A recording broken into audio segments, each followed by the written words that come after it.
Moje ime je Katja Štefanec in prihajam iz društva Parada ponosa. Danes sem tukaj, ker živim na tem planetu, tako kot vse ve. Z vami bi delila nekaj misli o tem boju, ki ga bijemo.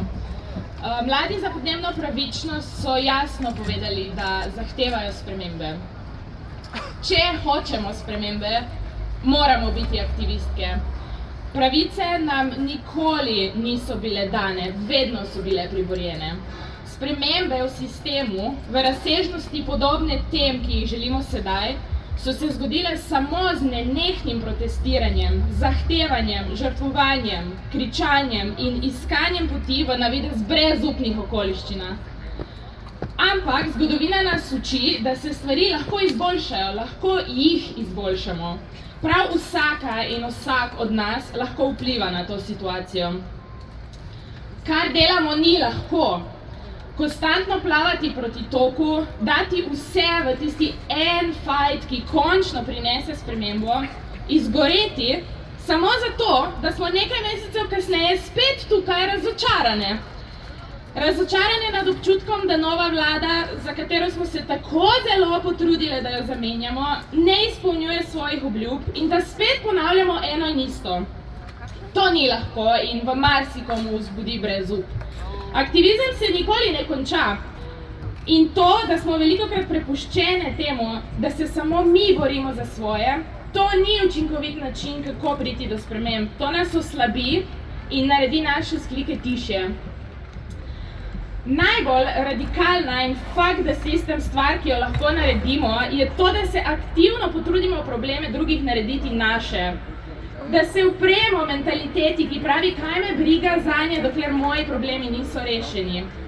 Oblasti in sistemom, ki nas predalčkajo z namenom, da nam zatisnejo oči pred širšo sliko, moramo reči ne. Jaz zahtevam pravice za vse, ne samo zase.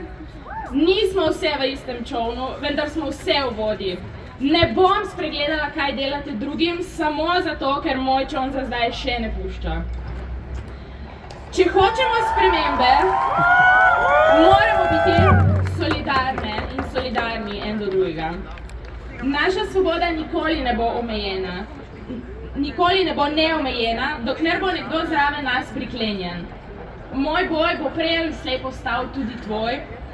In v primeru podnebne krize to ne bi moglo biti bolj očitno. Prepletenost naših okoliščin, zatiranj, ranljivosti in potreb jasno kaže tudi na rešitev. Potrebujemo skupnost, potrebujemo medsebojno razumevanje, poslušanje in trud za izboljšanje položaja vseh, predvsem najbolj ranljivih. Danes smo se zbrali tukaj 5 čez 1, ker že zamujamo. Vsak dan, ko si rečemo, mene se to trenutno ne tiče, je izgubljen. Če lahko dosežem eno stvar danes, je to, da prav vsako in vsakega od vas pozovem, da naj vam ne bo vseeno, ne se distancirati, pridite bližje, stopite v skupnost, povežite se s soborkami, pomagajte in prosite za pomoč. Vaš glas je tudi del tega gibanja in je še kako pomemben.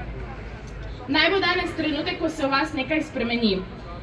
Naj vam da ta čudovita pisana množica moč, pogum, zagon in razlog, da se potrudite za boljši in varen jutri za vse nas.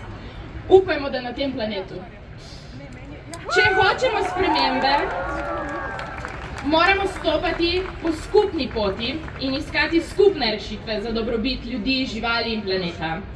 Zato smo danes tukaj, zato pridemo na protest na dan žensk 8. marca, zato pridemo na Parado ponosa 17. junija in pridemo na vse ostale bitke za boljši jutri. Hvala za pozornost in se kmalu srečamo ponovno z ramo ob rami.